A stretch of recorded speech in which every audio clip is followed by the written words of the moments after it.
Welcome to this Delta Hub webinar taking place on the 25th of September 2020. My name is Temi Ladanika and I'm pleased to talk to you today about teaching in mixed ability groups.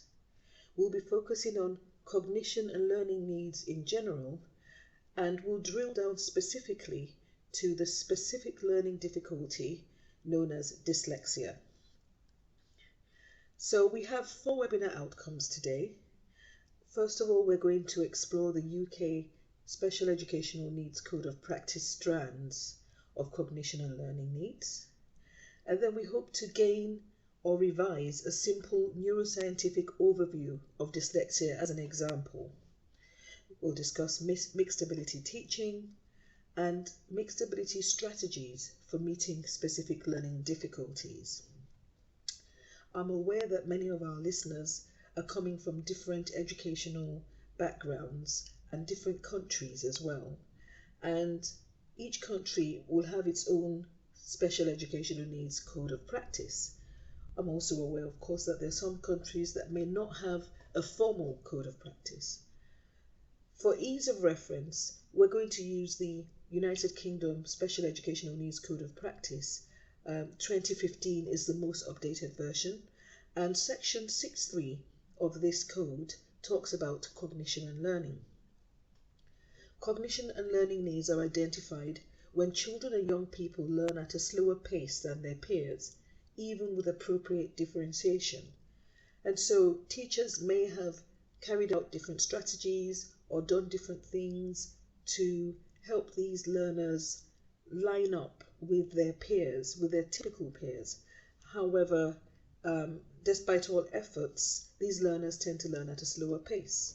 This might not necessarily be a bad thing, and if you have watched my overview video, which is the introduction to this theme, special educational needs, you would recognize the perspective that looks at special educational needs as a difference rather than as a negative. In other words, we're looking to eradicate a deficit view of special educational needs. And so these learners might learn at a slower pace, even when various strategies are put in place. Specific learning difficulties, SPLD, include one or more specific aspects of learning, and the common differences in this area are dyslexia, dyscalculia, and dyspraxia. Learning difficulties, on the other hand, are identified in 3 main groups. So you have moderate learning difficulties. As the name implies, these difficulties are moderate. A few learners with moderate learning difficulties are able to engage with the mainstream curriculum alongside typical peers. Some do well in special schools for moderate learning difficulties, but the possibility of them being reintegrated into mainstream is a lot higher than the other learning difficulties, which are severe and profound multiple learning difficulties. It's interesting that as much as we try to eradicate a deficit perspective, the D still means difficulties. Of course, that's what the Code of Practice says. From my point of view as an educator of many years' experience, I would rather see them as differences, learning differences, moderate learning differences. But that's just me. I'm not the policymaker.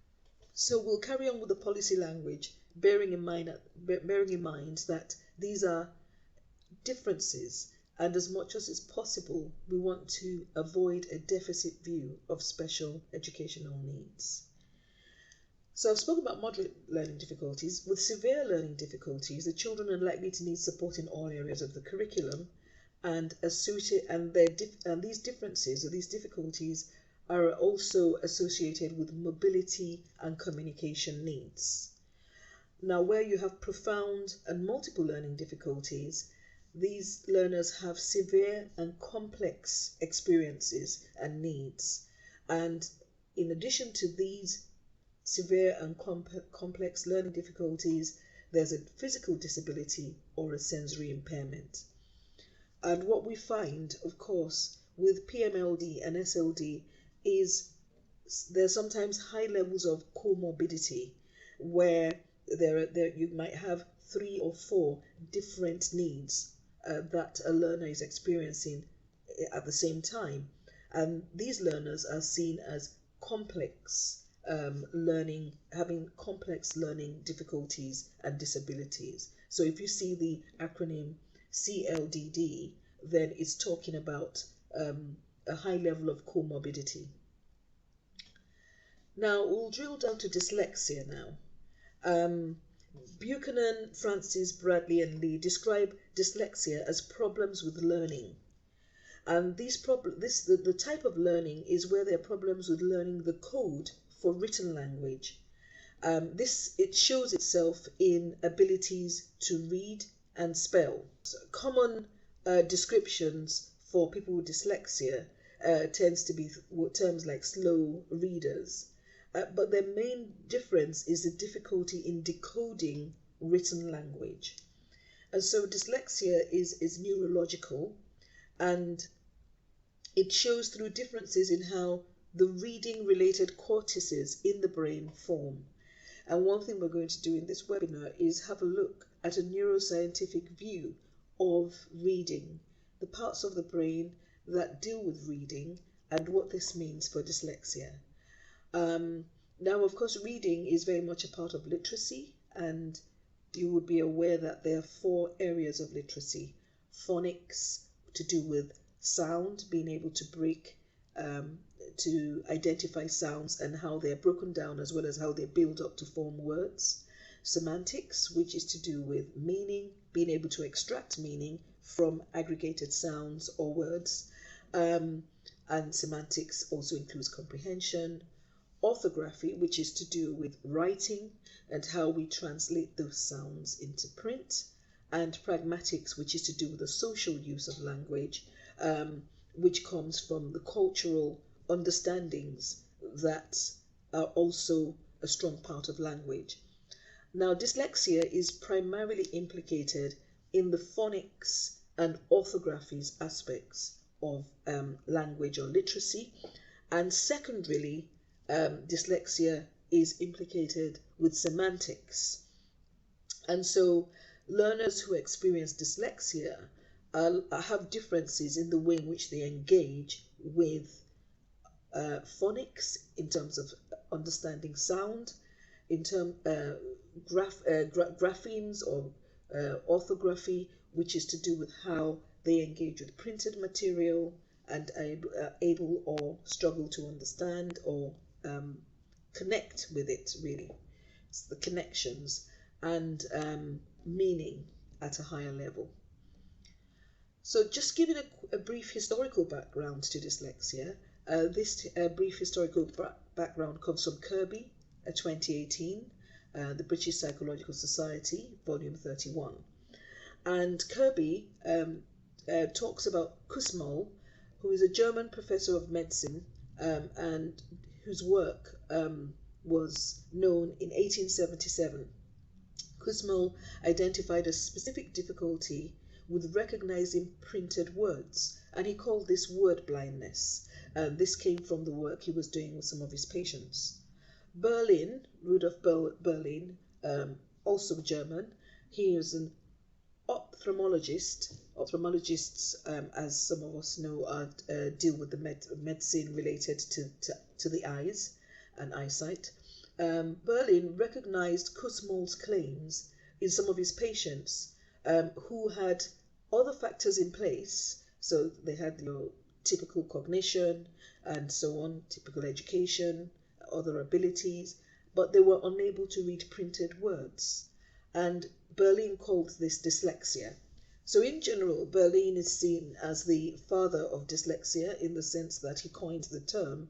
However, there is understanding that his work is built on the foundational work that Kussmaul provided through word blindness.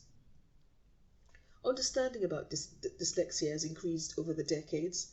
There have been debates about it being a myth. Some people quite critically see it as an output of denial from parents from wealthy backgrounds who do not recognize that their children could have any anomaly.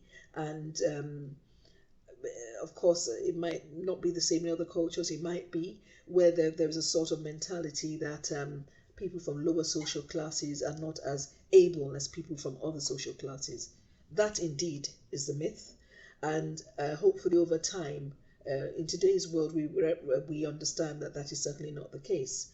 However, if we go back to the times when, well, decades ago, when dyslexia was being understood, the culture within the society at the time, a lot of the push for understanding dyslexia and dealing with it came from people who had a higher socioeconomic status.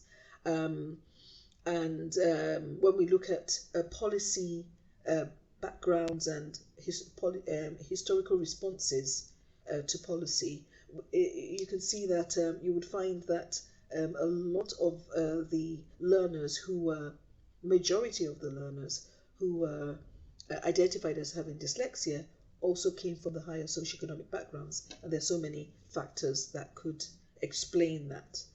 2014, there's a book called The Dyslexia Debate, and if you can lay your hands on that book, it will help gain a clearer view of the reality of dyslexia and how it's understood within a variety of contexts. Kirby advocates that dyslexia can be understood as a social construct as well as a psychological diagnosis. It's important to have an overall view, a holistic view, which includes the life skills implications of having a barrier to literacy. And so we've taken a quick look at what dyslexia is, the literacy aspect of it, that dysfunction, again another deficit, unfortunate word, with being able to engage with the printed word, that relationship in between sounds and print.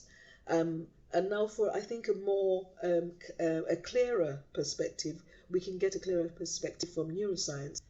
I hope that you found this webinar useful, and of course we have a few more coming up in this series and a number of other series as well. So do keep watching our Delta TV channel and comment, subscribe, like, and share the links with your fellow educators. And hopefully together we can make a difference to teaching and learning in our African schools. Thank you for listening.